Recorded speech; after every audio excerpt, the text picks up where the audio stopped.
Hoje em dia, na verdade, a gente bate com a realidade da mulher moderna. Então, o que acontece? Por conta de priorizar a carreira, estudos, situação econômica e tudo mais, é muito comum a gente encontrar que cada vez mais as mulheres estão postergando a maternidade. E, para a natureza, isso vai mais ou menos contra a regra própria.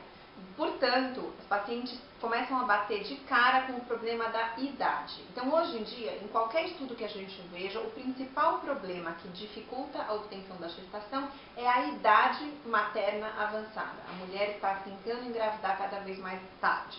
Mas, além disso, tem vários outros fatores que sempre têm que ser visualizados quando o paciente tem problema para engravidar. Então, primeira coisa, quando que realmente a gente tem problema para engravidar? Então, o paciente parou de tomar o anticoncepcional, parou de evitar a gestação e não conseguiu engravidar. Em quanto tempo ela tem que se preocupar para procurar o médico? Então, isso já é bem estabelecido pela Sociedade Americana de Medicina Reprodutiva, que após 1 ano de tentativa, sem uso de nenhum método anticoncepcional, com relações sexuais frequentes, essa frequência normalmente estimada entre 2 a 3 vezes por semana, se o casal não teve sucesso na obtenção da gestação, já está diagnosticado que tem um problema de fertilidade. Então já merece começar a investigação apropriada. Isso é importante porque a gente recebe muitos casais com 2 meses, 3 meses de tentativa que ainda não conseguiram e já super ansiosos. Não é motivo para tanto, mas depois de 1 ano a investigação já começa a ser necessária. A gente pega muito paciente que hoje em dia tem assim, não, eu preciso engravidar no mês tal, que no ano seguinte vai estar de férias não sei em que mês e tudo mais. Então isso realmente também não vai muito de acordo com a natureza. Por quê? Porque a fertilidade adequada para um casal super saudável é de 20 a 25% ao mês. Então, por mais saudável que um casal esteja, só dá para ter uma chance em 4 de engravidar. Então, isso é importante o pessoal saber.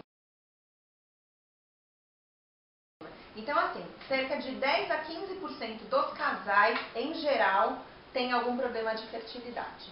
Então, é bastante gente. 1 ou 1,5 a cada 10 casais vão ter problema, por mais jovens que eles possam ser também. Por quê? Porque os fatores envolvidos são o fator masculino, em até 40% das vezes. Por mais que o homem seja super saudável, não tenha a menor ideia de que tenha um problema, às vezes pela execução do espermograma, que é onde a gente faz o diagnóstico masculino, você vai ver que ele tem problema. Então, em até 40% dos casais com problema, o fator é masculino. Nos outros 60%, ou ele vai ser misto, em 20% dos casos, que é um pouco masculino e um pouco feminino, e os outros 40% só feminino. Os fatores masculinos principais são uma deficiência na produção dos espermatozoides, então se caracterizando por um baixo número de espermatozoides no espermograma, ou então problemas no transporte desses espermatozoides que encontram alguma obstrução. Então, às vezes, o número até lá no testículo onde eles estão produzidos é normal, mas o trajeto está obstruído. As duas situações, na verdade, a gente faz o diagnóstico da mesma maneira. É uma baixa contagem de espermatozoides no espermograma. E é o urologista mais especializado em reprodução, que é chamado de andrologista, que vai fazer o diagnóstico final. A causa mais comum no nosso meio para ter essa baixa produção de espermatozoides é a presença de varizes nos testículos, que é chamado de varicocele, que normalmente pode precisar de uma correção cirúrgica para solucionar esse problema. Então, às vezes a gente tem problemas de ordem genética, que já tem uma correção um pouquinho mais complicada, e existem também médicos que associam uma série combinado de vitaminas, proteínas e tudo mais, que o paciente pode ingerir, melhorando um pouquinho a produção. Mas todas essas melhoras para o fator masculino demoram pelo menos de 3 a 6 meses para serem verificadas. Então, também tem que ter um pouquinho de paciência.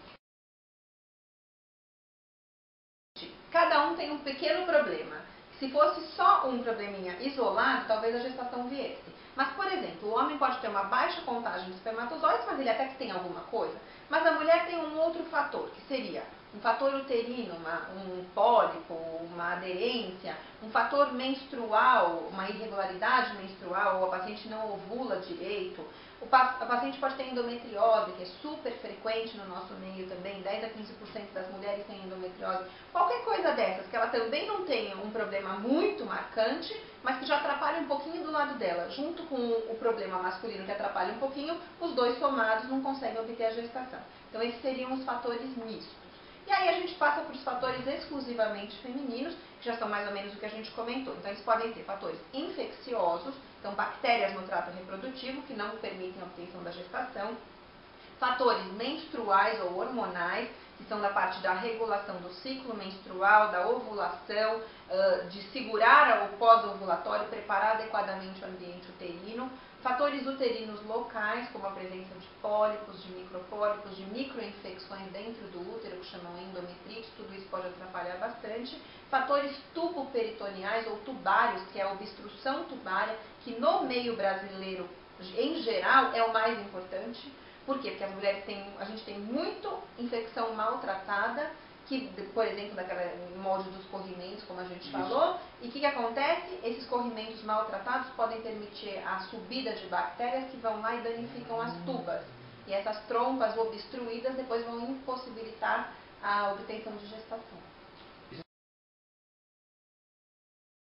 As situações precisam ser cirúrgicas. Então, por exemplo, se as trompas estiverem obstruídas, precisa haver uma boa avaliação se tem a possibilidade de correção cirúrgica para deixá-las novamente permeáveis e facilitar a gestação depois. A paciente com endometriose precisa também normalmente ser abordada do ponto de vista cirúrgico para diminuir o número e o potencial desses focos que devem estar atrapalhando a obtenção da gestação. A paciente com pólipos dentro do útero, ou aderências, sinéquias e tudo mais, também precisa ter todos esses elementos removidos, senão aquele útero não vai ser próprio para a obtenção de uma gestação. Então essas seriam as principais causas cirúrgicas. Quando a paciente tem uma disfunção hormonal, aí normalmente o tratamento é mais medicamentoso, tentando acertar os hormônios. Lembrando que os hormônios podem ser próprios do ovário, outros hormônios da tireoide, que também interferem demais. A paciente com micro desregulações tiroidianas também pode ter um problema muito intenso para engravidar. A fertilização in vitro acaba sendo um dos últimos recursos quando realmente a gente não tem opção de restaurar a fertilidade do casal. Então a paciente vai, depois de uma minuciosa avaliação, se o problema é mais severo, o próprio médico vai falar para o casal que a saída para eles obterem a gestação é através da fertilização, após uma avaliação bem detalhada. A barriga de aluguel, normalmente, ela só vai ser aplicada, no caso, ou indicada para paciente que não tem menor possibilidade de gestar. Então, principalmente a paciente que não tem mais útero. Se ela tivesse sido retirada esse útero por algum motivo, quem não tem útero não tem possibilidade de gestação.